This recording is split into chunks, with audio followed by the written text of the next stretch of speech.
Welcome to Making Memoir Magic, the podcast where we unlock the power of your story and guide you through the magical process of turning life experiences into memoirs that inspire and impact. I'm your host, Carrie Kreisman, a memoir mentor and storytelling champion, and I'm here to help you find the courage to embrace your unique story and share it with the world. Whether you're just starting out or refining your final draft, this is the place to be for practical tips, inspiration, and the encouragement you need to write the memoir only you can tell. Ready to make some magic? Let's dive in. Hey friends, thanks for tuning into the podcast today. How has your writing been going? Now, you might have started 2026 with goals, lists, intentions, but I know from my own personal experience that it can be so hard to keep up with what it is that we want to accomplish. And in full transparency, not from the lofty perch of a memoir instructor, published author, or writer, I want you to know that I'm right here with you. I have been struggling at times to write book number 2.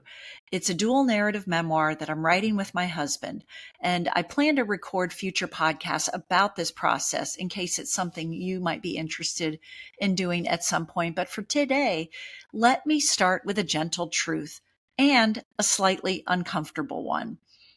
If you've been telling yourself, I'll write my memoir when I have more time, or I just don't know how to write it yet, or the worst one, in my opinion, maybe my story isn't big enough, I want you to take a breath with me, okay?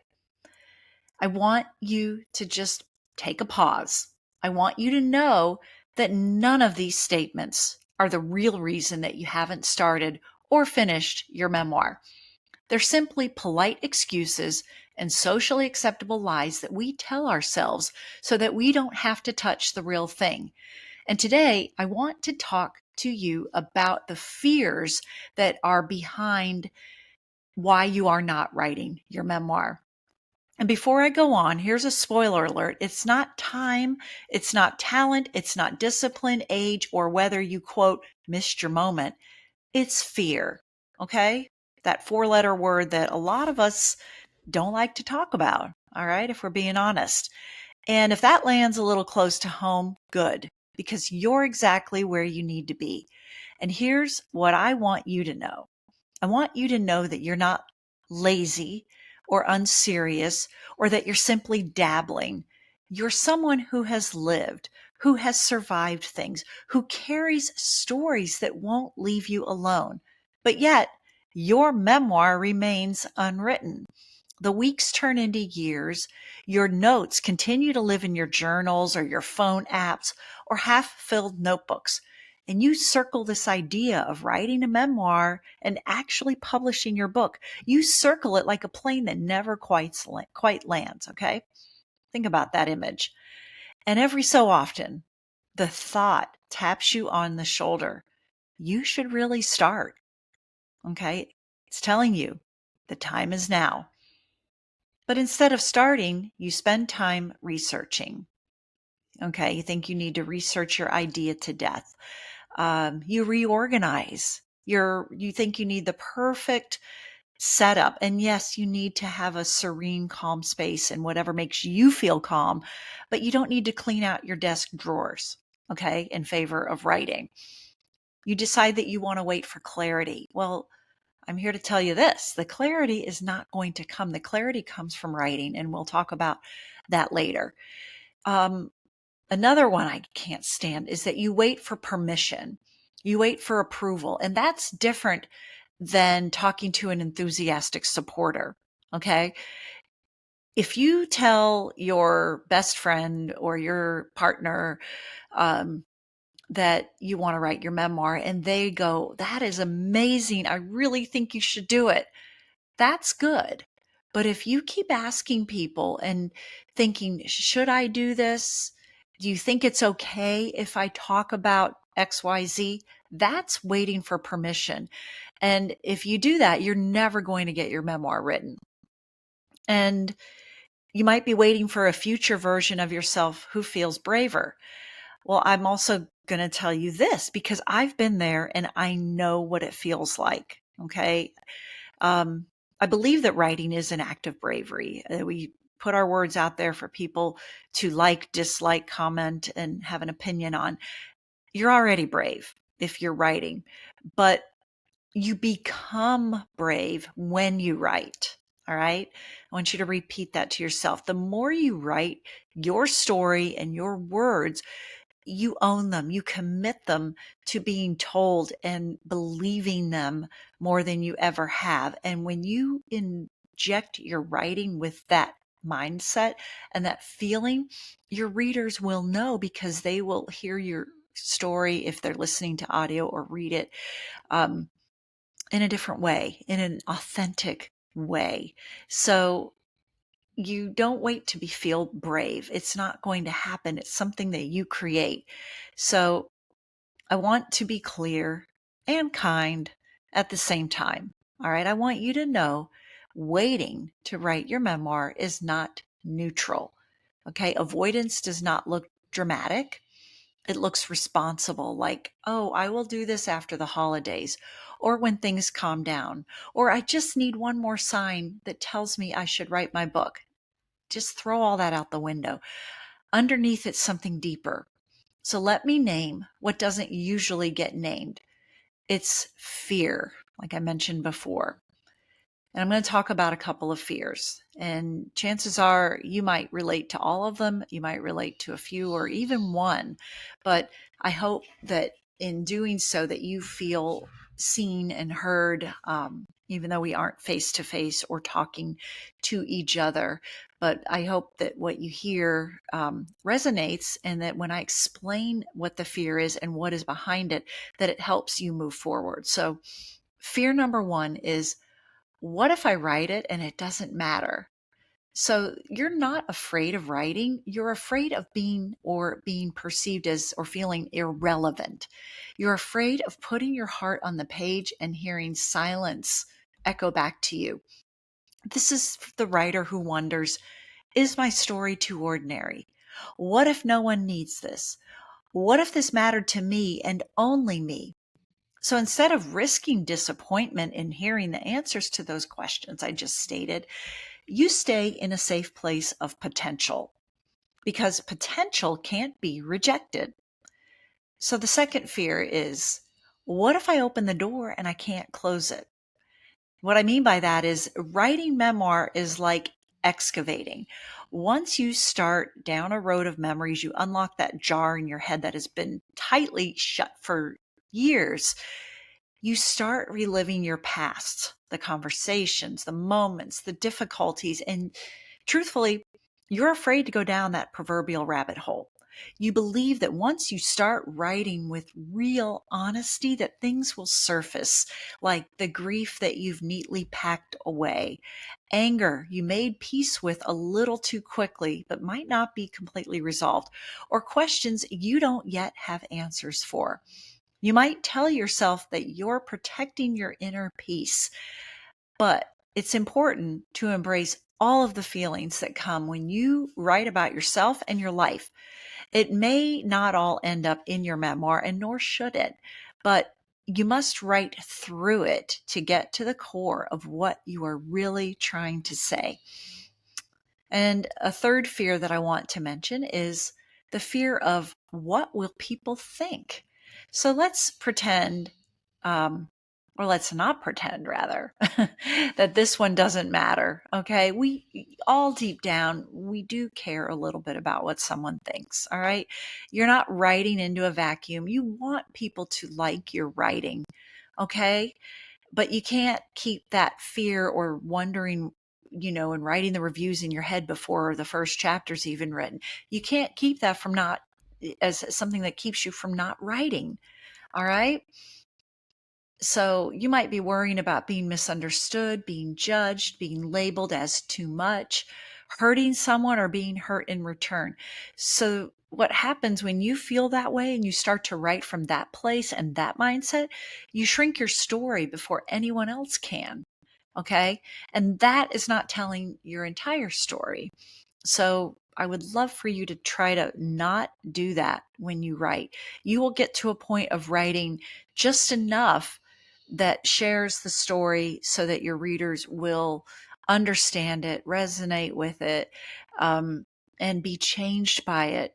But you can't shrink it before you even write it. And the fourth fear is, what if I try and fail? All right. So, how many times have you heard stories about people who try something and fail? And let me tell you, failing is not submitting a query or your manuscript to an agent or publisher and getting a rejection. It's a rejection. It's not a failure. It's part of the process. So forget about that right now, because failing is if you don't do it at all. All right. Rejection is that your story just hasn't found the right home or the right process and pathway to publishing.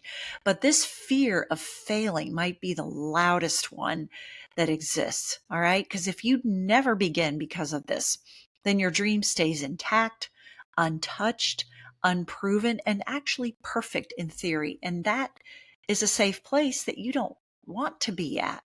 When you commit to writing, your story becomes real.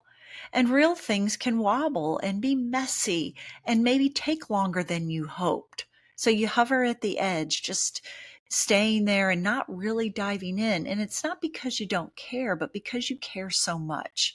And that is a good thing, but it's one of the other fears that all writers must navigate to get to the clear part where you believe in your story so much that you can't not tell it. So here's the part I want you to hear clearly. If any of this resonates, it doesn't mean that you're failing. You are standing on the threshold of something meaningful, and that is your story. Okay. So in your memoir and in your process, fear does not get to be the decision maker. So here's the cost of giving into fear. And then we don't talk about this enough. All right. Every year you postpone writing your memoir, your story doesn't disappear. It becomes a quiet regret that whispers, I wonder who I could have been if I had taken myself and my story seriously. So you don't need more confidence to begin. Okay. And you don't need the whole map right now. All right. If you look at the whole picture in the, you're not going to start because it's going to look overwhelming to you. I liken this example to a recipe. If you look at the entire recipe as a whole and the finished image on the page, you might think, oh, this looks really wonderful. And it really looks like something I want to do. And I know it's going to be great if I could only just do it, but it looks like too much. There's too many words. There's too many steps. I'm just going to close the book and order takeout. That accomplishes nothing. Okay. You miss out on learning. You miss out on enjoying something that is well earned, which is you cooking a delicious recipe that you worked hard on. And what do? To not do that and fall prey to that? You start at the beginning. You start with simple steps. All right. As just like with a recipe, you'd start at the beginning.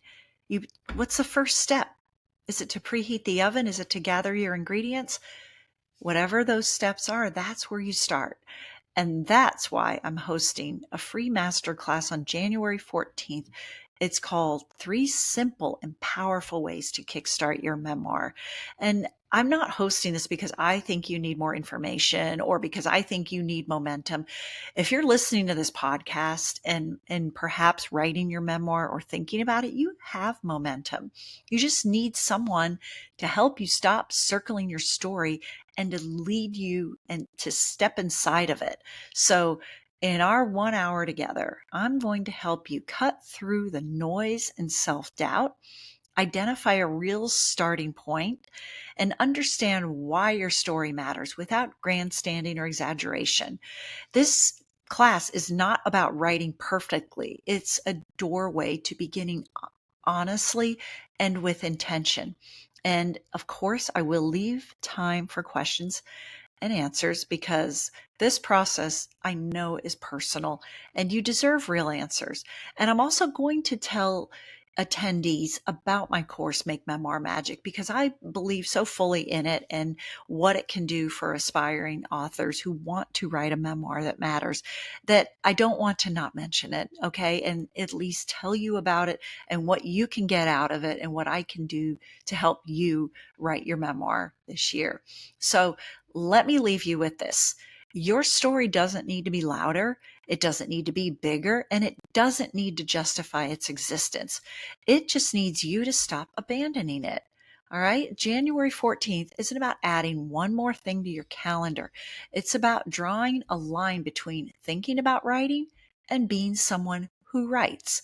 So if this episode stirred something in you, like if you felt seen, called out, or just gently nudged, that's your signal.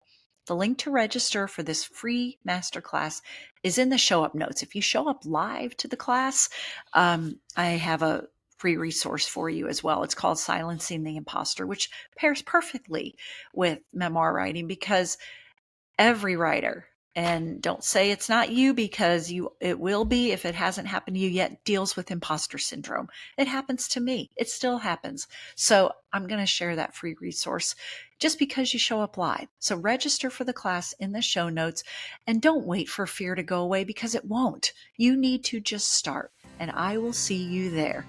Thank you for listening today. And as always, I believe in you. I believe in your story. And I believe that you are the best person to tell it. Thank you for joining me on this episode of Making Memoir Magic. I hope today's conversation inspired you to take the next step toward telling your unique story through memoir. Remember, your story matters and someone out there is waiting to hear it. If you enjoyed today's episode, don't forget to subscribe and leave a review. It helps others find the show. You can also connect with me at my website, carriekreisman.com, on social media, on Instagram at Make Memoir Magic, or join my Facebook group, Making Memoir Magic for Aspiring Writers. You'll get more tips and inspiration on your memoir journey. Until next time, keep writing, keep sharing, and keep making memoir magic.